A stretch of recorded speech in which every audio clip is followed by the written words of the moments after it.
O assunto de hoje é continuação do assunto da semana passada. Então eu queria, antes de ler com você, só relembrar um pouquinho do que a gente falou semana passada. Até porque alguns não estavam e os que estavam, só para refrescar a memória. Nós falamos sobre a soberania de Deus. Ser soberano é aquele que comanda, é aquele que reina, é aquele que domina. É aquele que dita as regras, é aquele que manda. E na semana passada, tratando dessa soberania, nós deixamos algumas coisas claras aqui. A principal delas é que Deus não é um Papai Noel ou um gênio da lâmpada que está à sua disposição para realizar os seus desejos. Muitos têm essa visão de Deus, uma visão errada, né? Tudo que eu quiser, Deus vai me dar. Os meus sonhos vão se realizar, os meus projetos vão se concretizar, os meus planos vão se cumprir. E a gente deixou claro, mostrando na Bíblia, que não é bem assim. O que a gente falou semana passada? Que o mesmo Deus que abre porta, e quando Ele abre a porta, você consegue passar, é o Deus que também fecha a porta. E quando Ele fecha, quando Ele impede, você não pode fazer nada. Falamos aqui também que quando Ele determina algo, você pode jejuar, você pode orar, você pode fazer o que for, que não vai mudar a ideia de Deus. Usamos o exemplo de Davi, né? Que Deus falou, você não vai morrer, mas teu filho vai. E Davi abriu ali um jejum de 7 dias, Senhor, restaura o meu filho, cura meu filho, e Deus não voltou atrás. O que Deus determinou havia acontecido. Então, tratamos da soberania de Deus nesse sentido domingo passado. E hoje vamos continuar falando da soberania. E o foco principal da mensagem de hoje é o seguinte, preste atenção. O Deus que manda no céu, na terra e no inferno.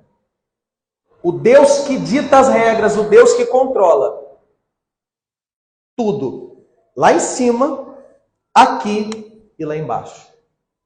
E orando a Deus, Ele me fez lembrar dessa história que vamos ler, que é Atos 17, a partir do verso 22.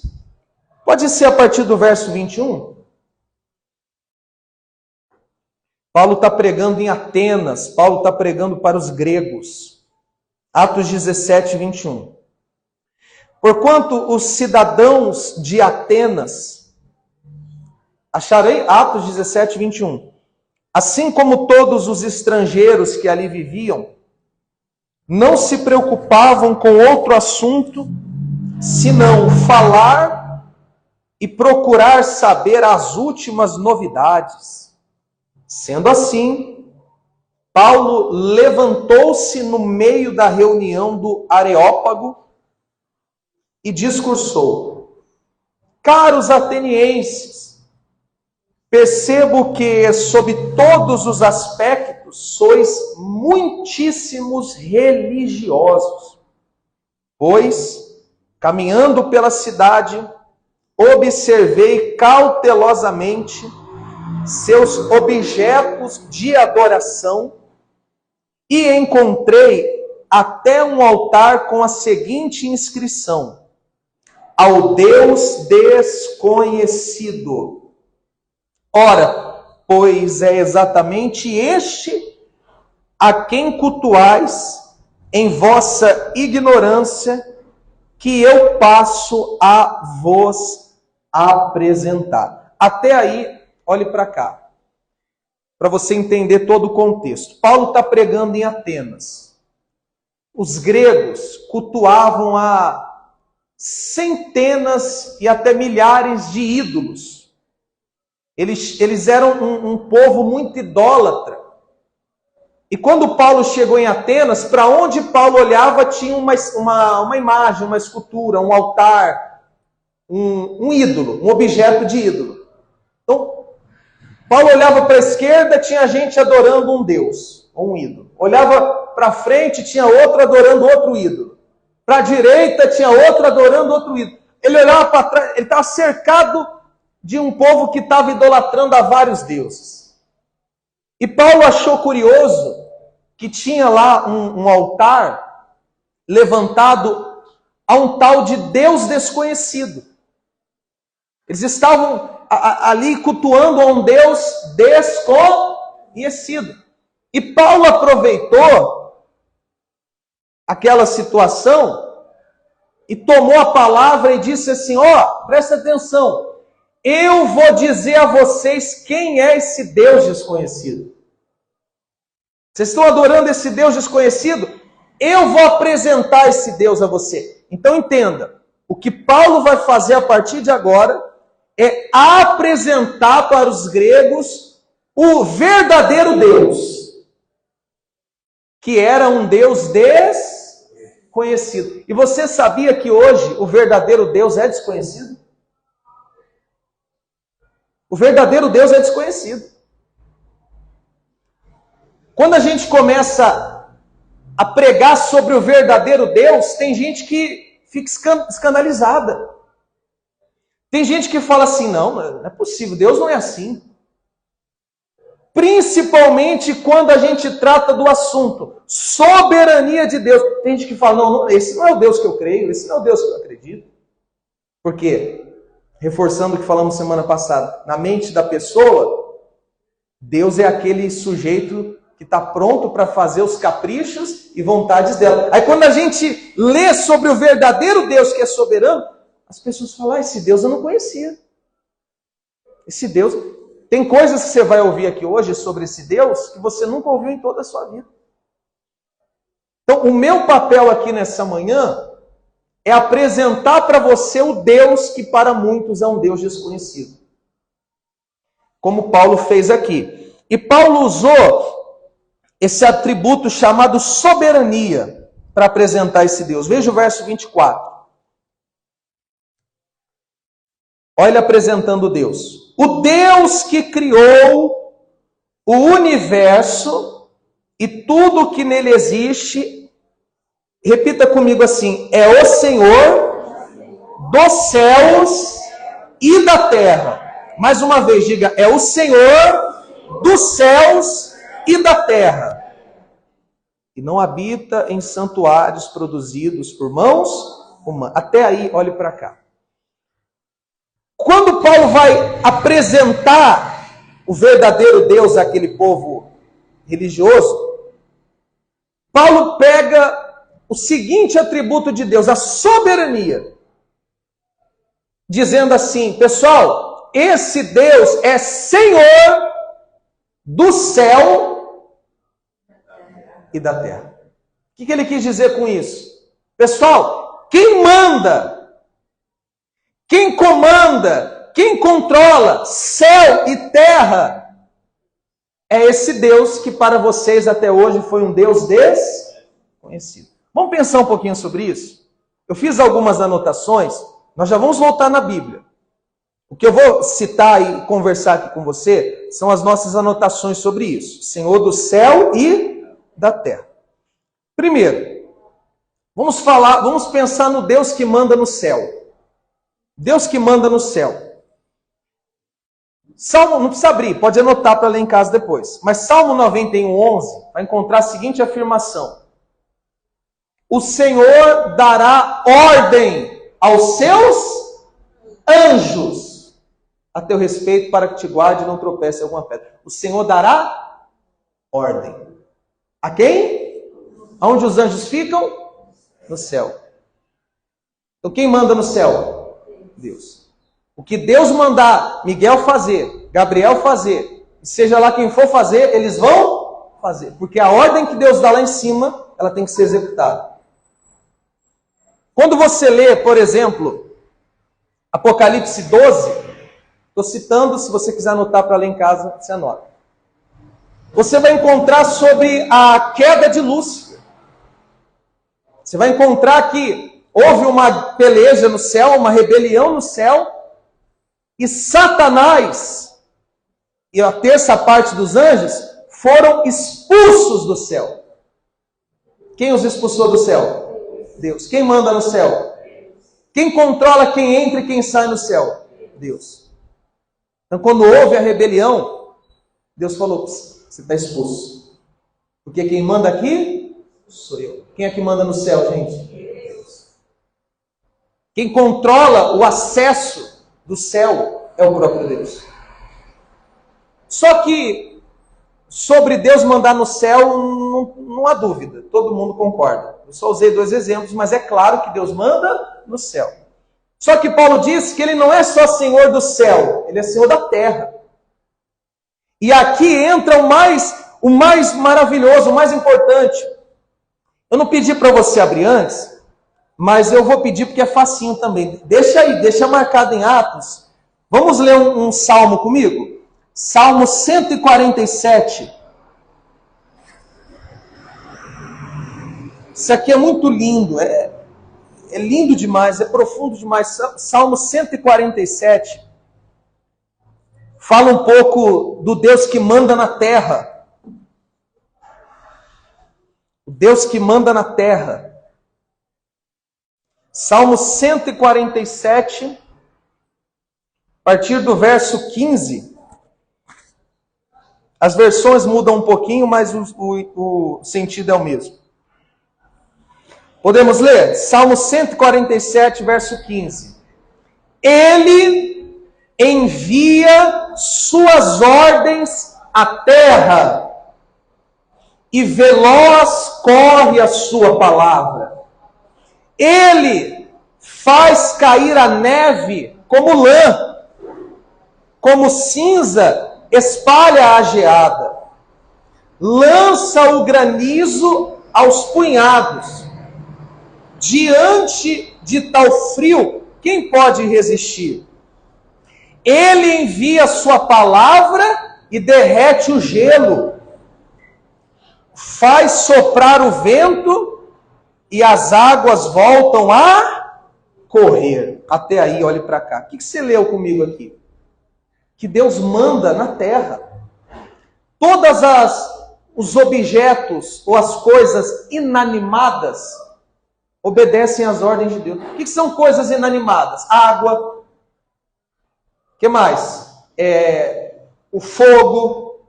Inanimados porque não tem vida própria. Não é vocês estão entendendo? O que mais que são coisas inanimadas? A terra, as estrelas. Tudo que Deus ordena, independente do elemento da natureza, eles obedecem à ordem de quem? Pastor, me prova. Leia Gênesis, do 1 e o 2. Leia Gênesis. Gênesis não é a história da criação? Disse Deus, haja, a luz rapidinho correu e seguiu a ordem de Deus. Disse Deus, haja separação entre a porção seca. Tudo começou a correr e seguir as ordens de Deus. Agora que cresça isso e aquilo, e começou a crescer. Vocês estão entendendo, pessoal? Deus controla as forças da natureza. Deus controla. E a gente vê, por exemplo, o Senhor Jesus, que é o próprio Deus encarnado, no meio da maior tempestade junto com os discípulos, Jesus olha para o vento e fala, calma, fica calmo, você está muito agitado. Vocês lembram disso? E o vento acalmou. Olhou para o mar, calma. E o mar que estava todo, o mar acalmou. Porque Deus controla as forças da natureza. Pessoal, Paulo estava apresentando o Deus desconhecido. E eu estou apresentando para você nessa manhã o Deus soberano que controla e manda em tudo. Quer ver outra coisa que Deus manda aqui na terra, falando da terra ainda? Deus manda nos animais. Nos animais, pastor, nos animais. Separei 3 exemplos para você. Elias estava com fome. Uma seca muito grande em Israel, 3 anos e pouco sem chover, não tinha comida. E Elias estava seguindo a ordem do Senhor. Você acredita que Deus chamou os corvos? Pessoal, isso é muito grande. Isso é o Deus que controla os animais. Deus chamou os corvos, falou o seguinte para os corvos, vocês vão pegar carne, presta atenção, corvinho, você vai pegar a carne, vai botar no teu bico, Tu não vai comer essa carne, porque essa carne não é para você. Você vai levar essa carne e vai entregar para Elias. E você acredita que o corvo, ou os corvos, pegaram a carne e carregaram no bico até chegar a entregar para Elias? A gente está falando de um corvo. De um animal carnívoro. E o bichinho não comeu a carne. Por que ele não comeu? Porque Deus mandou. Porque Deus controla até os animais. Se eu chegar no meu cachorro, fala assim, Jack, pega esse pedaço de bife, leva ali para a mamãe. Ele fala, pode deixar, pai. Mas vou guardar no meu estômago. Porque eu não tenho controle sobre os animais, mas Deus tem. Você quer ver uma outra prova? Daniel. Daniel se manteve fiel a Deus, em meio àquela terra corrupta, aquela terra idólatra. Foi acusado de uma mentira, inventaram uma história, criaram um decreto que não podia mais orar, ele orou. Pegaram ele, amarraram ele e jogaram dentro da cova dos leões famintos. Porque eles não eram quaisquer leões, eram leões que já não se alimentavam há dias. Como é que não estava a fome desses leões? Joga Daniel lá. Mas antes de Daniel chegar lá, Deus trocou uma ideia com os leões. Vem cá, vai chegar um homem aí, meu servo, tá? Vocês não vão comer ele. Vocês não vão nem tocar nele. Estamos entendidos, leões? Aí Daniel chegou. Você acredita que os leões não tocaram em Daniel? Por quê? Porque não estavam com fome. Porque Deus ordenou. Diga, Deus é soberano. Deus manda, gente. Você quer ver um último exemplo sobre esse Deus soberano? Jonas. Fugindo da ordem de Deus, veio a tempestade, ele foi lançado ao mar. Ia morrer no mar. Deus viu a baleia passando. A gente usa o termo baleia, é o grande peixe. Não fala baleia, né? A gente tem o costume de falar, porque grande peixe logo nos vem na mente uma baleia. Mas podia ser outro. Deus viu o grande peixe passando, chamou ele e falou assim, ó, tem um servo meu que está se afogando. Você vai lá e engole ele, que ele vai passar uns dias dentro da tua barriga. Vai passar 3 dias na tua barriga. E o peixe, sim senhor. Daniel, vem cá que você vai morar no meu estômago durante 3 dias. Isso não é loucura? Mas é o Deus soberano que controla tudo. Tudo. É esse Deus que você veio cultuar nessa manhã. É esse Deus que eu quero servir. É esse Deus que eu tenho buscado servir. A gente não está falando de um gênio da lâmpada. A gente não está falando de um Deus que fica pendurado numa madeira, numa estante, por meio de uma estátua, de uma imagem. Está falando de um Deus vivo, que manda e desmanda, que dá ordem, e o que ele fala, até os animais têm que obedecer. 3 dias e 3 noites não veio do grande peixe. Peixe, Deus falando. Está na hora de botar Daniel para fora. Daniel já ficou hospedado há muito tempo. Cospe, Daniel. Jó, perdão. Jó não, Jonas. Vocês estão me confundindo aí. Cospe, Jonas. O que aconteceu? Para fora. Deus manda até nos animais. Ah, pastor, na força da natureza eu compreendo que Deus manda, nos animais também, tudo bem. Mas até na questão dos homens, da sociedade, sim, Deus está no controle de tudo. Romanos 13 vai dizer, não há autoridade que não tenha sido constituída por Deus. Ninguém chega a ser uma autoridade sem a permissão de quem? Daniel 2 vai dizer, Deus levanta rei e tira rei. Deus levanta e Deus tira.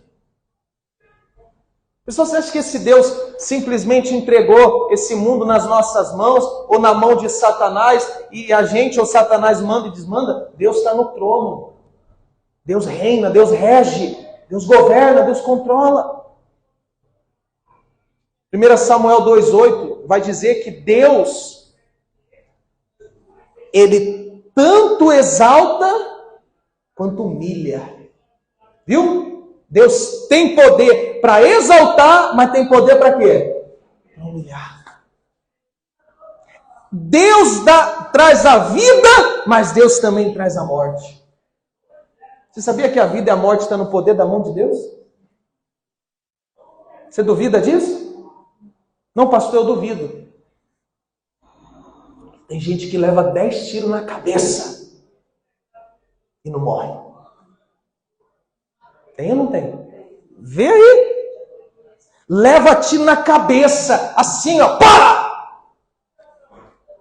Fica lá no hospital, interna, e vive.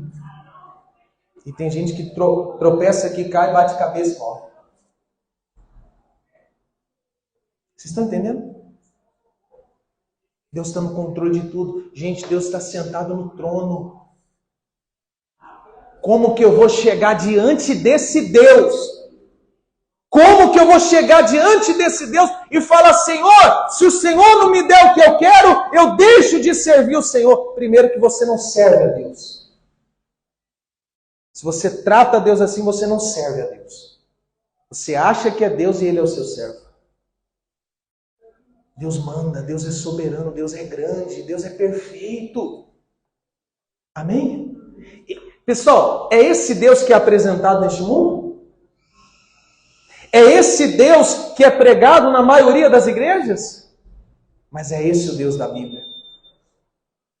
Esse é o Deus que para os gregos e que para muitos é um Deus desconhecido. Pastor, tudo bem, o senhor falou aí que Deus controla céu, Deus controla a terra. Mas o senhor falou que até o inferno? Até o inferno. E eu vou dar 3 exemplos para você. Posso? Deixa eu só beber a água aqui.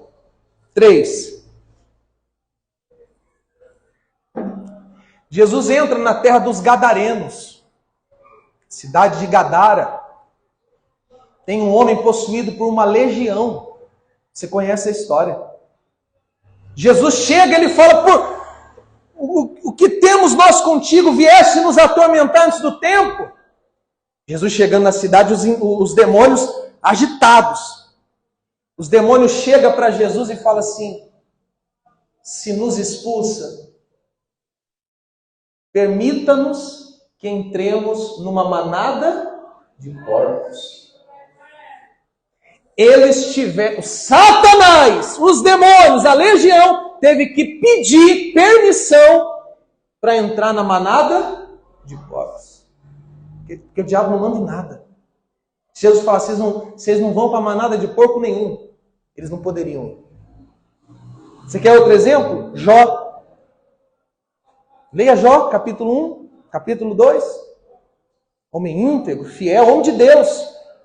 Tudo bem que o gadareno, alguém pode dizer assim, mas o gadareno era incrédulo. Tá? Mas vamos falar de Jó, crente, homem de Deus, referência, homem íntegro, reto, temente a Deus, que se desviava do mal.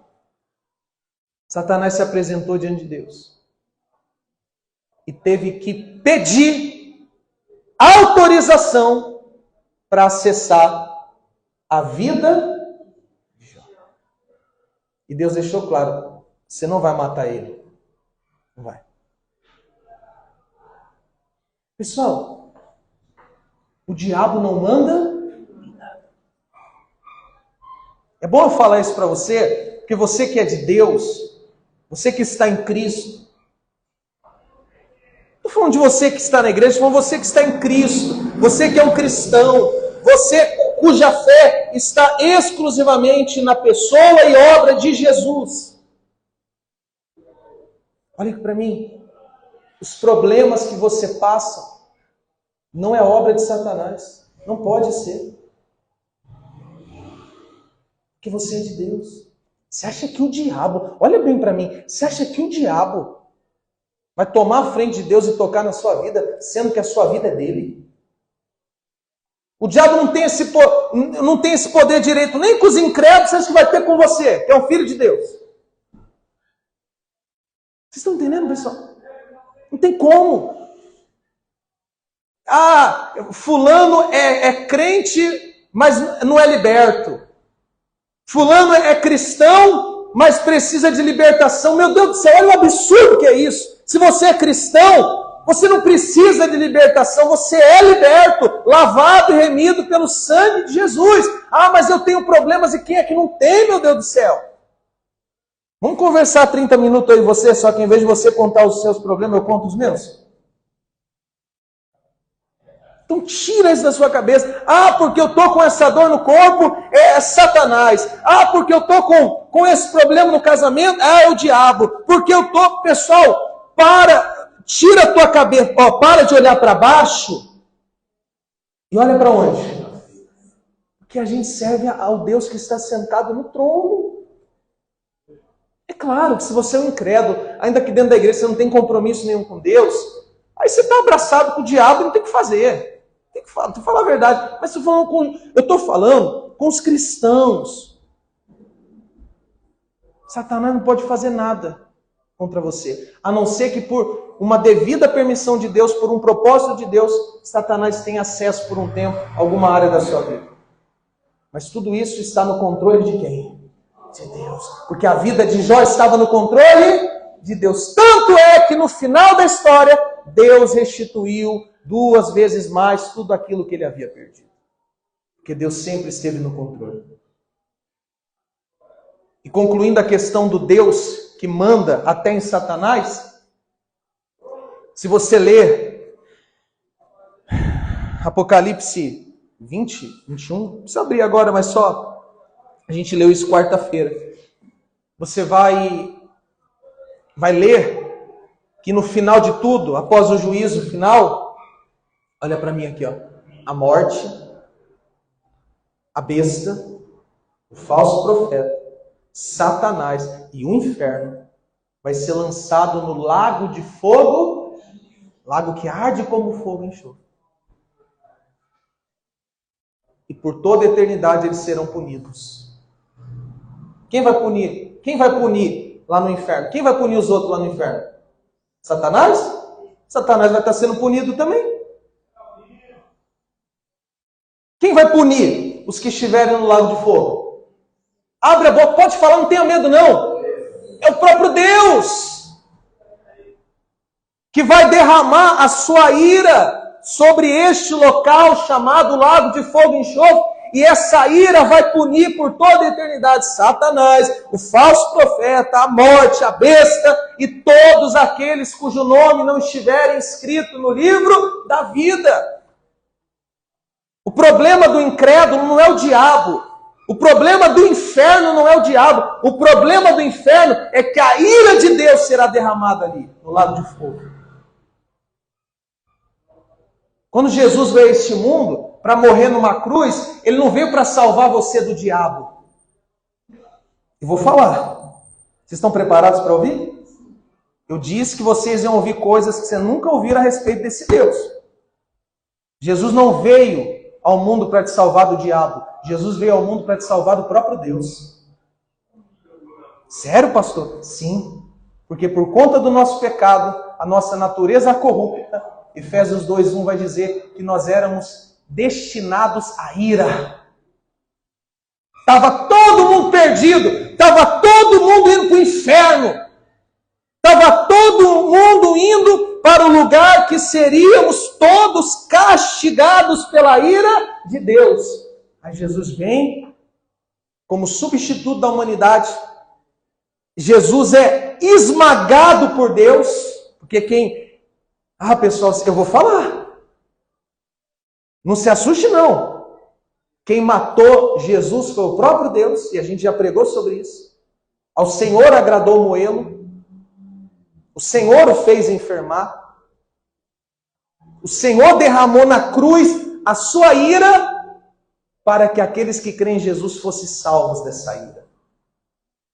Leia Romanos 5. Leia Romanos 5. Satanás não manda nem no inferno. Porque Deus tem o controle. Na mão do Senhor Deus, desse Deus que está sentado no trono, está o controle do céu, da terra e até do... Pastor, o Deus que eu creio não manda ninguém para o inferno. É porque você crê num Deus desconhecido. Porque o Deus da Bíblia é o Deus que pune, é o Deus que castiga, é o Deus que condena todos aqueles que não estiverem em Jesus. O que você acha que Paulo disse em Romanos 8? Nenhuma condenação há para todos os homens, para aqueles que estão em Cristo Jesus. Os que estão em Cristo, e somente os que estão em Cristo, não serão condenados por Deus. Os demais serão. Amém? Eu imagino que isso causa em muitos uma estranheza. Porque, como eu disse no início, esse Deus soberano, poderoso, que manda e desmanda, é um Deus desconhecido para nós. Amém? Só que não terminamos a leitura, vamos voltar. Paulo deixou isso claro. Vamos ver de novo o verso 24. Atos 17, 24. O Deus que criou o universo e tudo que nele existe é o Senhor dos céus e da terra, e não habita em santuários produzidos por mãos humanas. Agora veja comigo isso. Ele também não é servido pelas mãos dos homens, como se precisasse de algo. Como se precisasse de algo, porquanto Ele mesmo concede a todos a vida, o fôlego e supre todas as nossas demais necessidade. Olhe para cá. Paulo falou assim: vocês estão acostumados, falou para os gregos, a servir aos seus deuses, esses montes de Deus, com as mãos de vocês. Então vocês fazem coisas para agradar e manipular esses deuses que vocês acreditam. Mas o Deus soberano, o único e verdadeiro Deus, não pode ser servido pela mão do homem, como se estivesse precisando de alguma coisa, porque é Ele quem nos faz viver, Ele que nos dá o fôlego, Ele que nos dá a vida. Pessoal, tem gente que ainda não entendeu que Deus não precisa dela. Deus não precisa de mim não, gente. Tem gente que vem na igreja como se fosse um favor para Deus. Vou lá, tem que ir, né? Meu Deus do céu, você está servindo ao Deus desconhecido. O Deus soberano não precisa de você, não. Posso falar? Tem gente que devolve dízimo, dá oferta, evangeliza, faz as coisas como se estivesse fazendo uma coisa para Deus. Deus não precisa do seu dízimo, Deus não precisa da sua oferta, Deus não precisa de você. Deus não precisa de mim. Deus não precisa de nós. Somos nós que precisamos dele. Leia comigo de novo o verso 25. Desculpa, pessoal, vibrar desse jeito, porque é muito forte. Verso 25. Ele também não é servido pelas mãos dos homens, como se precisasse de algo, porquanto Ele mesmo concede a todos a vida, o fôlego e supre todas as nossas demais necessidades. Vamos continuar. De um só homem fez todas as raças humanas, quer dizer, de Adão, a fim de que povoassem a terra, havendo determinado previamente as épocas e os lugares exatos onde deveria habitar. Olhe para mim, quando Deus criou a humanidade por meio de Adão, Deus já sabia onde cada povo ia habitar. Pega lá o globo terrestre. Deus já tinha determinado aonde cada continente ia ficar, cada povo ia viver. É Deus. Vamos continuar. Deus assim procedeu para que a humanidade o buscasse e provavelmente, como tateando, o pudesse encontrar, ainda que de fato não esteja distante de cada um de nós. Agora, para terminar, veja o verso 28. Pois nele vivemos, nos movimentamos e existimos. Vamos juntos? Diga, nele vivemos, nos movimentamos e existimos.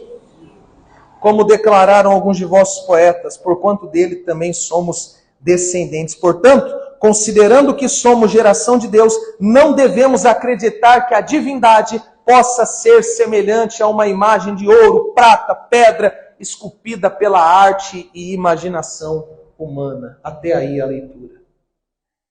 Nele vivemos. Não, vamos de novo, diga. Nele vivemos, nos movimentamos e existimos.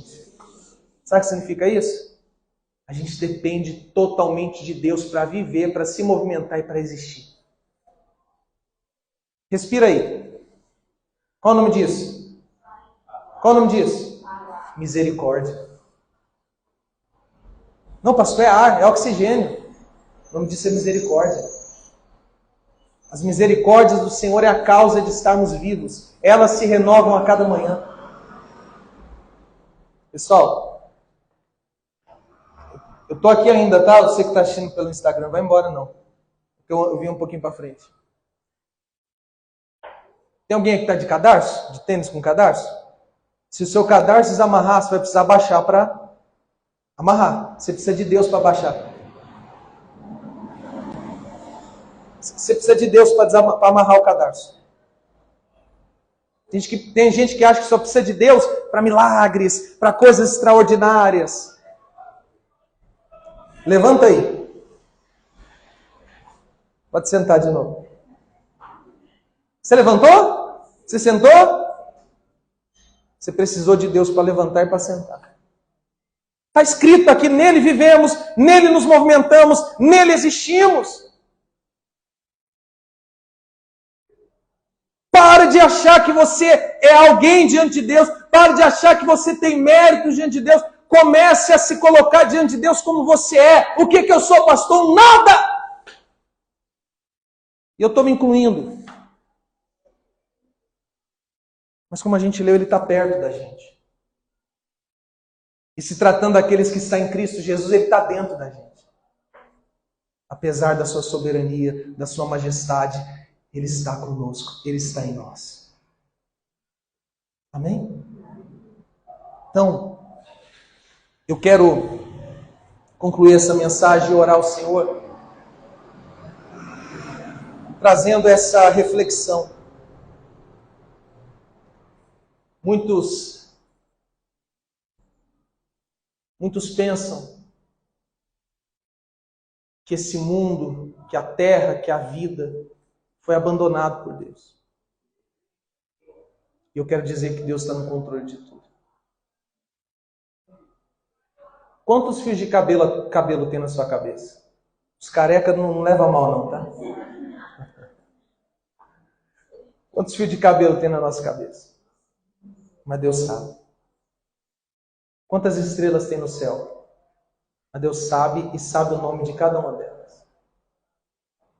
Você acha pouca coisa? Você acha que é qualquer Deus? Pense nisso. Nós somos completamente dependentes do Senhor. Quando você for orar, a partir de hoje, se você entendeu a mensagem, quando você for orar, 2 palavras vão fazer parte da sua oração. De todas as orações. Se você entendeu, se você está entendendo quem é esse Deus, 2 palavras vão fazer parte de todas as suas orações. Obrigado e misericórdia. Você vai começar, Senhor, obrigado por tudo que o Senhor fez. Senhor, tem misericórdia. E você vai terminar, Senhor, tem misericórdia. Senhor, obrigado. É assim. Quando você for orar por você, pela sua família, por tudo. Porque você entendeu quem é o seu lugar diante de Deus.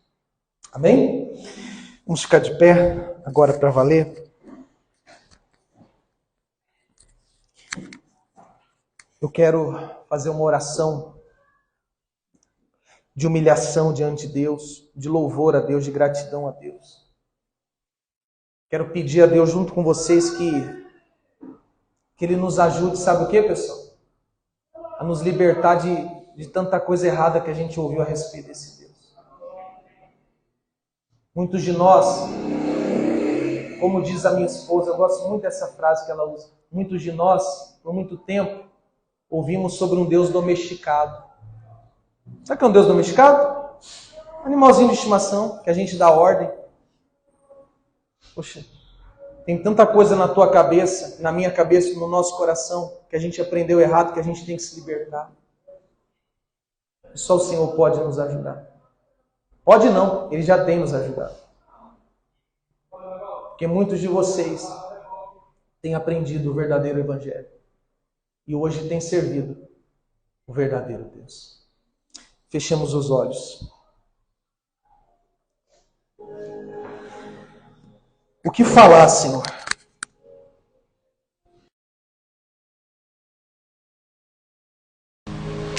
Honestamente, agora eu entendo